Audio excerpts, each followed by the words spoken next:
السلام عليكم ورحمة الله وبركاته. الحمد لله رب العالمين، والصلاة والسلام على سيد الأنبياء والمرسلين. أما بعد، رئيس حفلة الميمون وأحبتي المؤظفون وزملائي المكرمون، حديثنا اليوم عن فلسطين التي فيها المسجد الأقصى أولى القبلتين وثالث الحرمين الشريفين، التي تشد إليها الرحال، وهو مصر النبي عليه الصلاة والسلام، كما قال الله تعالى: سبحان الذي أسرى بعبده ليلا من المسجد الحرام إلى المسجد الأقصى. فلسطين هي ميراث الأجداد ومسؤولية الأحفاد، هي معراج محمدي وعهد عمري.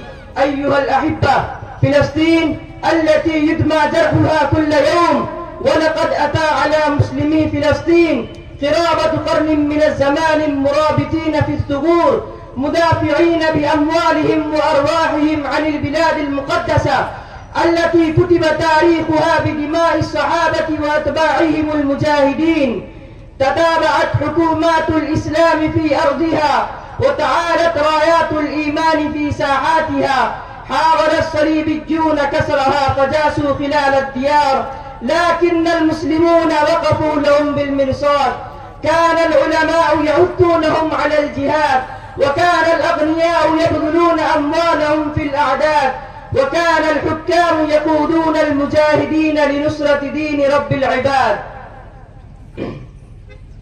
أمثال عماد الدين زنكي ونور الدين محمود وصلاح الدين الأيوبي والمظفر قطز والظاهر بيبرس والمنصور سيف الدين قلاوون وغيرهم من الأمراء الذين غرسوا في الأمة روح الجهاد، فوقفوا درعا أمام الحملات الصليبية حتى أخرجوهم من الأرض المقدسة. ولكن الآن هذه الأرض المقدسة في ورطة، وقد احتلها جيش الاحتلال القاسي، ويسفكون دماء الأبرياء من الأطفال والنساء والشيوخ، ويدنسون المقدسات ويدمرون العمارات، وهم يستمرون في القتل والإيذاء والاستيطان.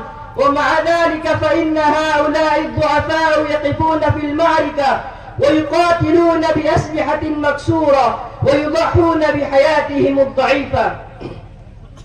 أيها الإخوة الأحبة، هؤلاء المجاهدون خيار الأمة، وإنهم امتداد للفاتح الأول.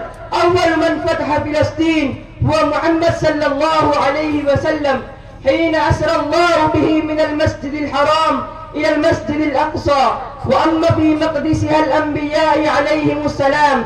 فلسطين عرفناها يوم دخلها عمر فاتحا مطهرا لها وأذن في المسجد الأقصى. فلسطين التي طهرها صلاح الدين من أرجاس الصليبيين.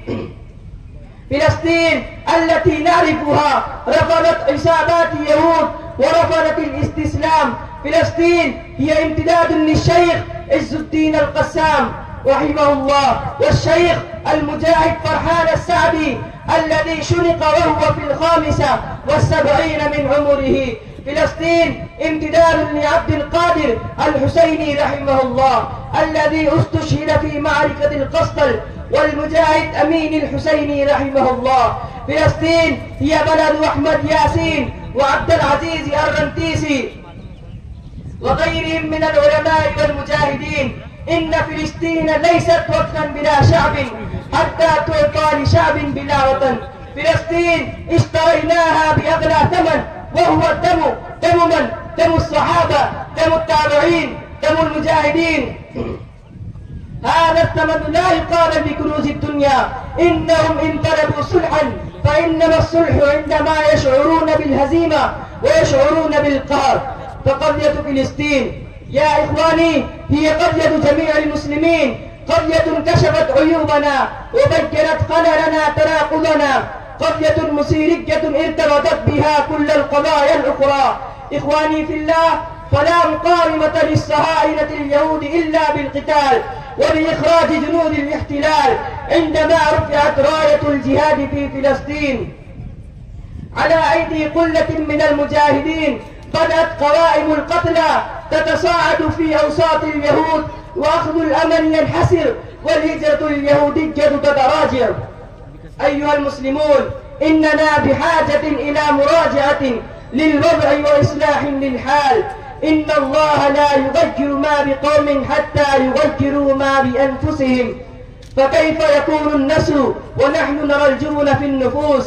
فعلينا أن نعلم الكفاح مع تراكم العقبات وكثرة التضحيات.